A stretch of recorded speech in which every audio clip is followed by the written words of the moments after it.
வணக்கம். இன்னைக்கு நைட்டு 8 மணிக்கு ஒரு சரவெடி இருக்குது, வானவேடிக்கை இருக்குது. காரணம், ஆசிய கோப்பையின் ஃபைனல் மேட்ச் இந்தியா பாகிஸ்தான் கலந்துக்கிற ஒரு முக்கியமான மேட்ச். மிக மிக முக்கியமான மேட்ச். ஏம்பா இந்தியா பாகிஸ்தானாலே அது முக்கியமான மேட்ச் தானே. மிக மிக முக்கியமான மேட்ச் அப்படின்னு நிறைய மேட்ச்லாம் பார்த்துருக்கோம். இந்தியா பாகிஸ்தான் அப்படின்னாலே அது ஒரு பயங்கரமான ஒரு பதட்டமான ஒரு மனநிலை தானப்பா. இதுல என்ன மிக மிக முக்கியமான ஒரு விஷயம் இருக்கு. 17வது ஆசிய கோப்பை, அதில் ஃபைனல். இந்த ஆசிய கோப்பை, இந்த ஆசிய கோப்பைக்கான ஃபைனல்ல இந்தியாவும் பாகிஸ்தான் கலந்துக்கிறாங்க. 1984வது வருடம் ஆசிய கோப்பை முதல் முறையாக தொடர்விக்கப்பட்டது. அதில் ஆரம்பிச்ச ஒரு விஷயம் அப்படியே 2 வருஷத்துக்கு ஒரு முறை இந்த ஆசிய கோப்பை ஒரு பெரும் டோர்னமெண்டாக நடந்துட்டு வருது.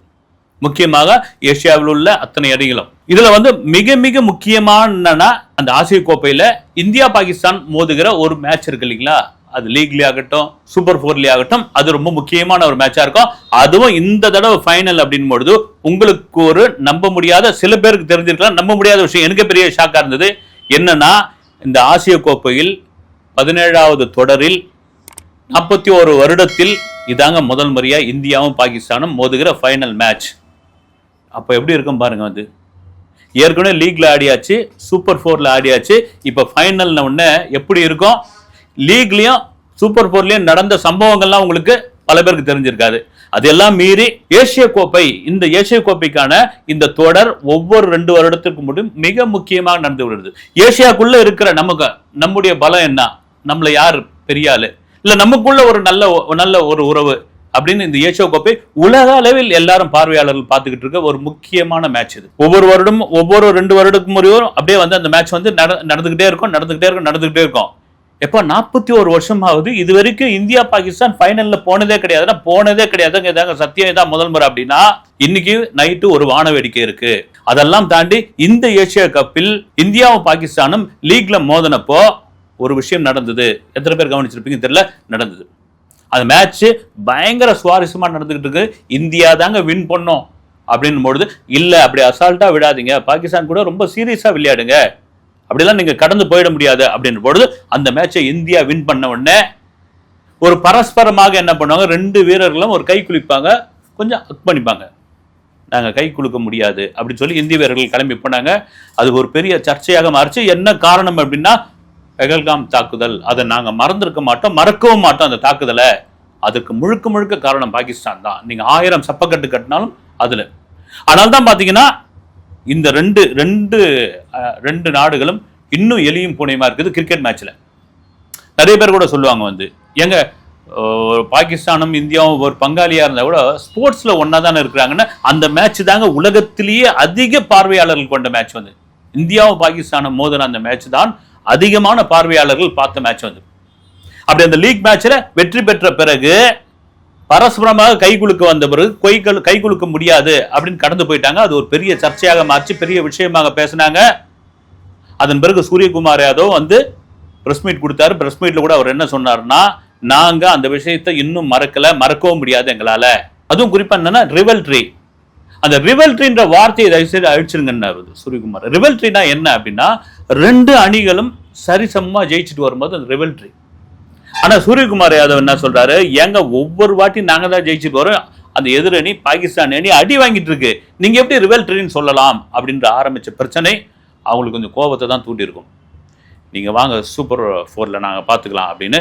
அதுல ரொம்ப முக்கியமான மேட்ச் என்னன்னா, பாகிஸ்தானுக்கும் பங்களாதேஷுக்கும் நடந்த மேட்ச் வாழ்வா சாவான்ற மேட்ச். 2ல யார் ஜெயிக்கிறாங்க அவங்க ஃபைனல் அப்படின் பொழுது பங்களாதேஷ் மிக மும்முரமா இருந்தாங்க. ஆனா பாகிஸ்தான் ஜெயிச்சிட்டாங்க. ஜெயிச்சிட்ட பிறகு அப்புறம் நம்ம கிட்ட வந்தாங்க 2வது முறை வந்த உடனே இந்த கோபம் இருக்குல்ல, கை கொடுக்காத கோபம், ரிவல்ட்ரின்னு பேசுறது, அப்புறம் இந்தியா ஜெயிச்சது, அப்புறம் அவங்க ஊருக்கு போனா கண்ணாமண்ணான்னு அடிப்பாங்க, துரத்துவாங்க, ஏர்போர்ட்ல இருந்து இறங்க முடியாது, கடுமையான விமர்சனங்கள் பத்திரிகையில ஆரம்பிச்சுட்டாங்க, கிரிக்கெட் அணியே கலைக்கணும்ட்டாங்க, இப்ப இருக்கிற வீரர்கள்லாம் சோம்பேறின்ட்டாங்க, என்னடா பண்றது அப்படின்னா இந்த மேட்ச் ஜெயிச்சாகணும், இந்த மேட்சை இந்தியர்களை ட்ரிகர் பண்ணி ஆகணும் அப்படின்னு ஒரு முடிவு வந்தப்போதான் ஒரு கிரிக்கெட் பிளேயர் 50 அடிச்சிருப்பாரு. அடிச்சவொடனே ஒரு பேட்டை வச்சு பண்ண சைகை எப்படின்னா, இந்த துப்பாக்கி AK-47 மாதிரி வச்சு நீங்க பார்த்துருப்பீங்க. அந்த சைகை காட்டினோடனே அத்தனை பேரும் கொந்தளிச்சிட்டாங்க. மைதானத்தில் இருந்த இந்திய வீரர்களை தாண்டி பொதுவாக பார்த்துருந்தவங்களாம் புரிஞ்சு போச்சு என்னன்னு. நாங்கள் இப்படி தாங்க சுடுவோம், நாங்கள் இப்படி தான் இருப்போம். பகல்காம் தாக்குதலை நீங்கள் இன்னும் மறக்கல இல்லை அப்படின்ற மாதிரி சொல்லாமல் சொன்ன அந்த சைகை மிக மோசமான கேவலமான ஒரு விஷயம். இதை யார் இந்தியா சொல்ல, மற்ற நாடுகள் மற்ற நாட்டு வீரர்கள் கூட விமர்சிச்சுக்கிறாங்க. விளையாட்டா பாருங்க, போரா பாருங்க, அரசியலா பாருங்க, எல்லாத்தையும் கலந்து கொண்டு வந்து கலக்காதீங்க அப்படின்ற ஒரு விஷயம் தான். உங்களுக்குள்ள 1000 பிரச்சனைகள் இருக்கலாம். இது ஐசிசி லெவலுக்கு போய் ஐசிசியை கொஞ்சம் கண்டனம் கடுப்பாகி போய் ஐசிசி அந்த வீரர் மீது நடவடிக்கை எடுக்கும் அப்படின்ற மாதிரி வந்தப்போ சரி ஃபைனல் தானே அப்படின்னு ஓகே அதெல்லாம் கடந்து போயிடலான்னு. ஆனால் அவர் செஞ்சது நியாயமா அப்படின் பொழுது சமூக வலைதளங்களில் பல பேர் குற்றச்சாட்டுது. இங்கே கிடையாது, England, Australia, west Indies, south Africa பல பகுதிகளில் இப்படி ஏன் பண்ணுறீங்க நீங்கள்? ஏன்னா இந்திய வீரர்களை ட்ரிகர் பண்ணணும் மன ரீதியா. இது ஆஸ்திரேலியன் பிளேயர்ஸ் பண்ணுவாங்க தெரியுங்களா? ஒரு கட்டத்தில் அவங்க தோக்குற மாதிரி இருந்ததுன்னா கிட்ட மிக மோசமான கெட்ட வார்த்தையில் பேசுவாங்க. அது இப்போ இந்த ஸ்டம்பு கீழே இருக்கிற மைக்கெல்லாம் சில சமயம் கேட்கும். போகும்போது உரசிக்கிட்டு போவாங்க, இடிச்சுக்கிட்டு போவாங்க, காலவாரி விடுவாங்க, பாலை ஸ்விங் பண்ணி அதிக பவுன்சர் போட்டு மூஞ்சில் அடிப்பாங்க. இங்கே டெண்டுல்கருக்கு அது மாதிரிலாம் பண்ணியிருக்காங்க. அதெல்லாம் அசால்ட்டாக கடந்து போவார். அதை போல தான் இந்த இந்திய வீரர்களை இது மாதிரி வெறுப்பேற்றணும்னு ஒரு முடிவுக்கு வந்தாங்க. அது ஒரு பெரிய கண்டனம் ஆயிடுச்சு. அதெல்லாம் மீறி ஜெயிச்சாச்சு, இந்தியா ஜெயிச்சாச்சு. பாகிஸ்தான் பங்களாதேஷ் ஜெயிச்ச உடனே ஃபைனல் முடிவாயிடுச்சு. பல பேர் கண்டனம் தெரிவிச்சு. இன்னைக்கு ஃபைனல் வந்தாச்சு. ஃபைனலில் பல பேர் குறிப்பாக இந்தியாவுக்கு சில மூத்த வீரர்கள் என்ன சொல்றாங்கன்னா, இதை ரொம்ப சீரியஸா எடுத்து விளையாடுங்க. கண்டிப்பா சீரியஸா எடுத்து விளையாடுவாங்க. நீங்க அசால்ட்டா லெஃப்ட் ஹேண்ட்ல டீல் பண்ணாதீங்க. ஏன்னா 2 மேட்ச் நம்ம கிட்ட உதவ வாங்கிட்டாங்க, அதனால நம்ம ஈஸியா இது பண்ணிடலாம் முடியும். அது மாதிரி வண்ணே பண்ணாதீங்க. இது ரொம்ப முக்கியமான ஒரு விஷயம், முக்கியமான மேட்ச். ஒரு 10 வேர்ல்டு கப்புக்கு சமம் இந்த மேட்ச். எங்க 41 வருஷமா 2 டீம் மீட் பண்ணலாம் எப்படியாப்பட்டதா இருக்கும் பாருங்க. 17 தொடர் நடந்திருக்கு இது வரைக்கும்.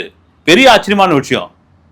இந்தியா பங்களாதேஷ், இந்தியா இலங்கை இதெல்லாம் மீட் பண்ணிருக்குது. இந்தியா பாகிஸ்தான் இது வரைக்கும் மீட் பண்ணலையே அப்படின்ற ஒரு விஷயம் பெரிய விஷயம். அதனால ரொம்ப சீரியஸா எடுத்து பண்ணுங்கப்பா. இவங்க திரும்ப சொல்றதுக்கான காரணம் என்னன்னா, இந்த ஃபைனலுக்கு முன்னாடி நடந்த மேட்ச்ல பங்களாதேஷ் கூட நம்ம விளையாடி இருப்போம். ரொம்ப சீரியஸா நாம தான் பேட்டிங் ஆடி இருப்போம். 202 ரன்னு அசால்ட்டா அடிச்சிடுவோம். 202 ரன் அடிச்சிட்டோம். என்னையா டீம் எல்லார்கிட்டும் உதவ வாங்கிட்டு இருக்காங்கன்னு கொஞ்சம் அசால்ட்டா விட்டவொடனே அந்த 202 ரீச் பண்ணிடுவாங்க தெரியுங்களா? கொஞ்சம் பதட்டம் ஆயிடும், நிறைய பதட்டம் ஆயிடும். பங்களாதேஷ்க்கு பயங்கர கான்பிடன்ட் ஆயிடும். இந்தியாவுக்கு ஏன் அதை கொஞ்சம் அசால்ட்டா விளையாடினாங்கன்னா, நாம தான் ஃபைனல் போயிட்டுமே. இவங்கிட்ட என்ன அதை தான் கூடாதுன்றாங்க சீனியர் பிளேயர்ஸ். எல்லா மேட்சையும் ஃபைனல் மாதிரி விளையாடுங்க. ஒரு லோக்கல் மேட்சை கூட ஃபைனல் மாதிரி விளையாடுங்க. ஒரு டொக்கு மேட்சை கூட ஃபைனல் மேட்ச் மாதிரி விளையாடுங்க. அதுதான் ரொம்ப முக்கியமான விஷயம். அதுல என்ன ஆகி போச்சுன்னா, கடைசியில டைல முடிஞ்சிடும் அந்த மேட்ச். அந்த மேட்ச் நிறைய பேர் பார்த்துருப்பீங்க. அப்புறம் சூப்பர் ஓவருக்கு போன உடனே அப்போ இந்திய அணி, இந்திய வீரர்கள் ரொம்ப சீரியஸ் ஆகிட்டு இருப்பாங்க. ஒரே ஓவர் வீசணும், 2 தான் ரன் எடுக்க முடியும், 2 விக்கெட் காலி பண்ணிடுவாங்க. அசால்ட்டா அதை அடிச்சுட்டு வெளியே வந்துடுவாங்க. அப்பாடான்னு இருக்கும். இப்போ அதை தான் சொல்றாங்க. குறிப்பாக சுனில் கவாஸ்கர் என்ன சொல்றாரு, இந்த மேட்ச் இன்னைக்கு நடக்க போற இந்த ஃபைனல் மேட்சை நீங்க லெஃப்ட் ஹேண்ட்ல டீல் பண்ணாதீங்க. அதெல்லாம் தாண்டி சோயப் அக்தர், அவங்க பாகிஸ்தான்லயும் நிறைய பேர் சொல்லிட்டு இருக்காங்க, நீ சும்மா இந்த பேட்டை வச்சுக்கிட்டு துப்பாக்கி மாதிரி காமிக்கிறது, சுத்துறது, அப்புறமா தூக்கி இதுவும் போடுறது, இந்த சைகையெல்லாம் வேணாங்க தம்பி. அங்கே அபிஷேக் சர்மான்னு ஒருத்தர் இருக்கிறான், ஒரு பிளேயரு. அந்த அபிஷேக் சர்மாவை எப்படியாவது அவுட் ஆக்குங்க. அவன் களத்தில் நின்றுட்டானா, அவன் நங்கூரம் பாய்ச்சிட்டானா நம்ம ஜெயிக்கிறது கஷ்டம். அவன் விக்கெட்டை எடுக்கிறத மட்டும் நீங்கள் டார்கெட் பண்ணுங்க. கடந்த மேட்ச் எல்லாம் பார்த்துட்டு வந்தீங்கன்னா நான் நல்லா கவனிச்சுட்டு வரேன். இந்த அபிஷேக் சர்மா தான் இந்த இந்திய அணிக்கு பெரிய தூணா இருக்கு. ஏன்னா தோனிலாம் பார்த்தீங்கன்னா ரேமஸ் கிடைச்சிருச்சு, அபிஷேக் சர்மாவுக்கும் கிடைக்கும்.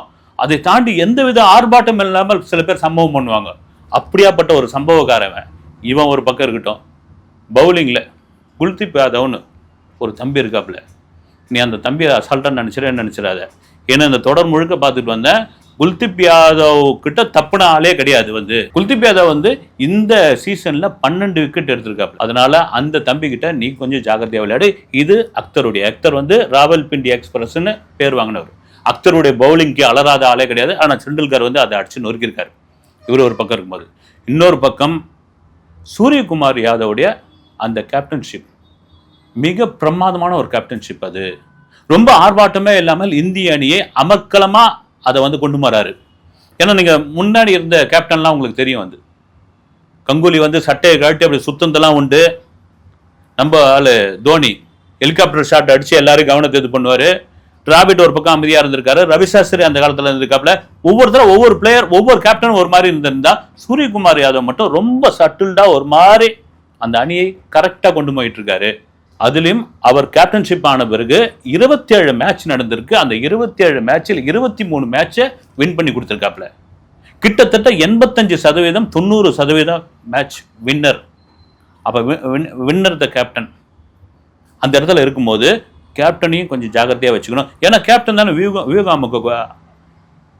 கேப்டன் தானே அந்த வியூகம் அமைக்கக்கூடியவர்கள். அதனால அங்கேயும் கொஞ்சம் ஜாகிரதையா இருங்கன்னு சொல்றாங்க.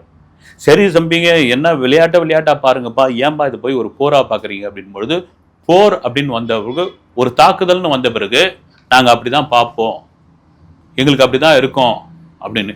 இதை தாங்க நாங்களும் எதிர்பார்க்கிறோம்னு ஐசிசியும் பிசிசியும் குறிப்பாக ஸ்பான்சர்ஸும். ஏன்னா எல்லா மேட்சுக்கும் ஸ்பான்சர்ஸ் வந்து குவிஞ்சாலும் இந்தியா பாகிஸ்தான் ஒரு மேட்சுக்கு மட்டும் ஸ்பான்சர்ஸ் வந்து குவிய ஆரம்பிச்சிருவாங்க. அது குறிப்பா அந்த சைட்ல போவோம் இல்லைங்களா, அந்த விளம்பர பலகை டிஜிட்டல்ல, அதுல இடம் பிடிக்கிறதுக்கு அவ்வளோ ரேட் அதிகம். வந்து குறிப்பா இந்தியா பாகிஸ்தான் மேட்ச்ல டிவியில ஒவ்வொரு நொடிக்கும் ஒவ்வொரு காசு வந்து கொட்டிக்கிட்டு இருக்கும். நீங்க பாத்தீங்கன்னா வியூஸ் பாத்தீங்கன்னா ஓடிக்கிட்டே இருக்கும், கோடிக்கணக்கில் ஓடிக்கிட்டு இருக்கும் வியூஸ் வந்து மேட்ச் போக போக போக.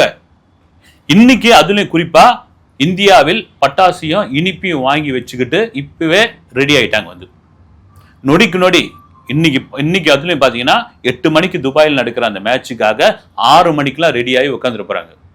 ஒவ்வொரு பாலும் ஒவ்வொரு ஷாட்டும் ஒவ்வொரு களமும் ஒவ்வொரு நொடியும் மிக முக்கியமான ஒரு விஷயம். ஏன்னா பாகிஸ்தானுக்கு மிக முக்கியமான ஒரு விஷயம் அது, இந்தியாவுக்கு அதை விட முக்கியமான விஷயம். இந்தியா தொடர்ச்சியாக வென்று கொண்டு வருகிறது. இந்த ஏசியா கப்ல 41 வருடத்தில் முதல் முறையாக இந்தியா பாகிஸ்தான் மோதுகிற இந்த ஃபைனல் மேட்ச்னா கப்பை அடிச்சே ஆகணும். கப்பு முக்கியம் பிகில் அப்படின்ற ரேஞ்சில் தான் வந்து இன்னைக்கு நடக்க போகுது. இதுல முக்கியமான ஒரு விஷயம் என்னன்னா, இந்தியா 11 முறை ஆசிய கோப்பை கிரிக்கெட்டில் 11 முறை ஃபைனல்ல போயிருக்காங்க, 8 முறை கப் வாங்கியிருக்காங்க. பாகிஸ்தான் 2 முறை கப் வாங்கியிருக்காங்க. இதெல்லாம் தாண்டி இப்ப இருக்கிற இந்திய அணியில வந்து பலம் எது பலவீனம் எது அப்படின்ட்டு வந்து வென்சர்கார் வந்து சொல்லியிருக்காரு. வந்து என்ன பலம் என்ன பலவீனத்தை வந்து சொல்லியிருக்காரு. பலம் அப்படின்னா இந்தியாவோட பேட்டிங், இந்தியாவோட பவுலிங். பலவீனம், மிக மிக முக்கியமான பலவீனம் என்னன்னா ஃபீல்டிங் சாமி. இந்த தொடர்ல நான் மேட்ச் எல்லாம் பார்த்துட்டு வந்தேன், ஃபீல்டிங்ல ரொம்ப சொதுப்புறாங்க. அதுவும் கேட்சை வந்து அசால்ட்டா விடுறாங்க. இப்படி விடவே கூடாது. நீங்க ஃபீல்டிங்ல விட்டீங்கன்னா அவ்வளவுதான், அந்த இடத்த ஒரு பேட்ஸ்மேனோ பவுலரோ பிடிச்சிருவான், எதிரணிக்கு அது ஒரு சிம்ம சொப்பனமா மாறிடும். ஃபீல்டிங் ரொம்ப ரொம்ப முக்கியம். இன்னைக்கும் ஆஸ்திரேலியா அணி ஆகட்டும், சவுத் ஆப்பிரிக்கா ஆகட்டும், அவங்களுடைய ஃபீல்டிங்ல கெட்டிக்காரத்தனமா இருக்கிறதுனால தான் அவங்க அந்த அளவுக்கு வந்து சரியா இருக்கிறாங்க. அவர் என்ன சொல்றாரு, இந்த தொடர்ல கிட்டத்தட்ட 12 கேட்சை வந்து டிராப் பண்ணியிருக்காங்க. அதனால இந்த ஃபைனல்ல ஃபீல்டிங் ரொம்ப ரொம்ப ரொம்ப முக்கியம். ஏன்னா ஒரு வீரர் வந்து ரொம்ப ஃபிட்னஸா இருக்காரு அப்படின்னா அவர் ஃபீல்டிங், அந்த ஃபீல்டிங் தரத்தை வச்சு தான் முடிவு பண்ண முடியும். நீங்க பேட்டிங் ஓகே, பவுலிங் ஓகே, எல்லாம் ஓகே. இதெல்லாம் தாண்டி இன்றைய ஃபைனலில் யார் அப்படின்ற ஒரு விஷயம், இந்தியா தான் அதிகம் அப்படின்னு ஒரு வாக்கெடுப்புல கருத்து கணிப்புல நிறைய பேர் சொல்லியிருக்காங்க இந்தியாவுக்கான வாய்ப்பு இருக்குன்னு. அதே வேளையில் கவாஸ்கர் சொல்ற மாதிரி இதை ரொம்ப அசால்ட்டா விளையாடாதீங்க, இதை ரொம்ப அசால்ட்டா பாகிஸ்தான் அணியை நினைச்சிடாதீங்க. இப்போ நீங்க சீரியஸா விளையாடணும், ரொம்ப களத்துல ஆக்ரோஷமா இறங்கி தான் ஆகணும். அந்த ஆக்ரோஷம் உங்களுடைய வார்த்தைகளிலும் செயல்களிலும் இருக்கக்கூடாது, உங்க விளையாட்டில் இருக்க வேண்டும்ன்ற ஒரு நாகரிகமான பதில் இருக்குல்ல, அதுதான் ரொம்ப முக்கியம். உங்களைப் போலவே நானும் அந்த ஃபைனல் மேட்சை பார்க்கறதுக்காக காத்துக்கிட்டு இருக்கேன். அடுத்த வீடியோவில் சந்திப்போம். நன்றி.